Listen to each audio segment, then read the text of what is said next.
আমি বাংলাদেশের একটা জেলায় চাঁদপুরের এদিকে একটা এলাকায় আমার একটা তাফসির প্রোগ্রাম ছিল। তো একটা সময় আমি খুব প্রত্যন্ত অঞ্চলে যেতাম, রিমোট এরিয়ায়, বিল আর বিল একটা গ্রাম, দাওয়াত করছে তো আমি চলে যেতাম। কোরআনের কথা আমার পৌঁছাইতে হবে সব জায়গায়। তো মাহফিল শেষে রাত 2টার দিকে আমরা ফিরতেছি, বিল আর বিল কিছু গুচ্ছ গ্রাম। হঠাৎ একটা মোড়, ওই মোড়ের ওইখানে দেখি একটা গাছ ফালানো। এটার মানে হচ্ছে আশেপাশে ডাকাত আছে, ওখানে ডাকাতি এরকম হয় আর কি, বিল এরিয়াতে গাছ ফেলে রাখে। তো গাছ থাকলে তো আর কোনো সিএনজি প্রাইভেট কার কিছুই যাবে না। তাই আমি বুঝতে পারলাম যে এটা তো ডাকাতের কাজ। আমি সূরা ইয়াসিন তেলাওয়াত শুরু করে দিলাম। বিপদে বলে সূরা ইয়াসিনের প্রথম 9 আয়াত, কয় আয়াত? এই 9 আয়াত পড়বেন। পড়তে আরম্ভ করলাম, ড্রাইভারকে বললাম একটু করে পেছাও। তো টর্চ মারতেছে বিল থেকে, মানে ওরা তো ওখানে উৎপেতে আছে। আমি পড়তেছি, কিছুক্ষণ পরে ডাকাত নিজে এসে গাছ সরাই দিয়ে বলতেছে যান। মানে ও কি করবে ও নিজেও বুঝতেছে না, ও যে কি করবে, ও কি করতে হবে ওটা মানে বুদ্ধি জ্ঞান সে হারাই ফেলেছে। সে শুধু গাছটা সরালো, বলতেছে যান যান, এই চলে গেলাম আমি। এটা আমার নিজের প্রমাণ, হয়তো কোথাও বলি নাই, আজকে প্রসঙ্গক্রমে বলা হয়ে গেল। আল্লাহ তাআলা বলছেন, ওয়া ইযা ক্বারা'তাল কুরআনা জাআলনা বাইনাকা ওয়া বাইনাল লাযীনা লা ইউমিনুনা বিল আখিরাতি হিজাবাম মাসতুরা। নবী হে, আপনি যখন কোরআন তেলাওয়াত করেন তখন আপনার আর কাফেরদের মাঝে আমি পর্দা ঢেলে দেই। পর্দা, কাফেররা আপনারা দেখে না। সুবহানাল্লাহ। সূরা লাহাব যখন নাজিল হলো, তাব্বাত ইয়াদা আবি লাহাবি ওয়া তাব, ধ্বংস হোক, নিপাত যাক আবু লাহাবের 2 হাত। আবু লাহাব কে ছিল বলেন তো? বিশ্বনবীর চাচা। তো আয়াত যখন নাজিল হলো, চাচার বদনাম যখন আয়াতে আসলো, চাচি উম্মে জামিল খুব রেগে গেল।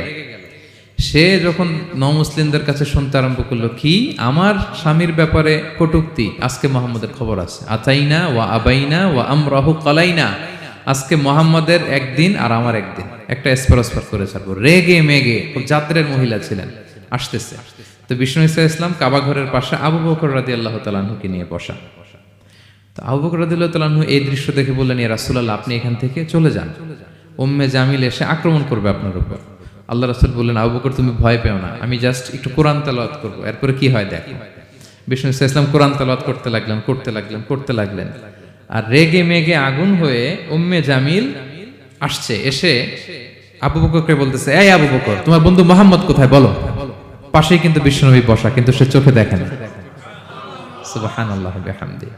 জাআলনা বাইনাকা ওয়া বাইনাল লাযীনা লা ইউমিনুনা বিল আখিরাতি হিজাবাম মাসতুরা। নবী, আপনি যখন কোরআন পড়েন, কাফেরদের আর আপনার মাঝে আমি কি এঁটে দেই?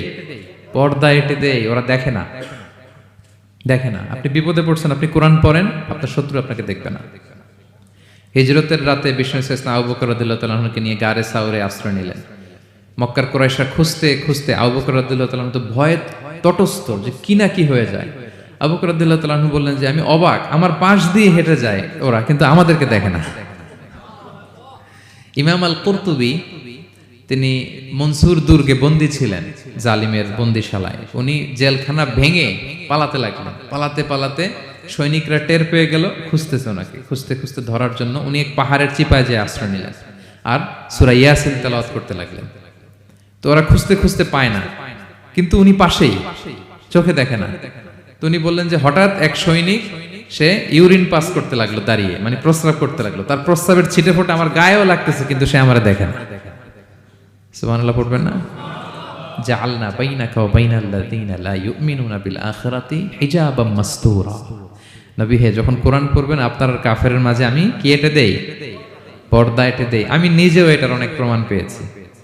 আমি বাংলাদেশের একটা জেলায়, চাঁদপুরের এদিকে একটা এলাকায় আমার একটা তাফসির প্রোগ্রাম ছিল।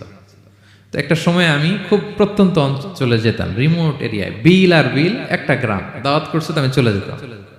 কোরআনের কথা আমার পৌঁছাইতে হবে সব জায়গায়। তো মাহফিল শেষে রাত 2টার দিকে আমরা ফিরতেছি, বিল আর বিল কিছু গুচ্ছ গ্রাম। হঠাৎ একটা মোড়, ওই মোড়ের ওইখানে দেখি একটা গাছ ফালানো। এটার মানে হচ্ছে আশেপাশে ডাকাত আছে, ওখানে ডাকাতি এরকম হয় আর কি, বিল এরিয়াতে গাছ ফেলে রাখে। তো গাছ থাকলে তো আর কোনো সিএনজি প্রাইভেট কার কিছুই যাবে না। তাই আমি বুঝতে পারলাম যে এটা তো ডাকাতের কাজ।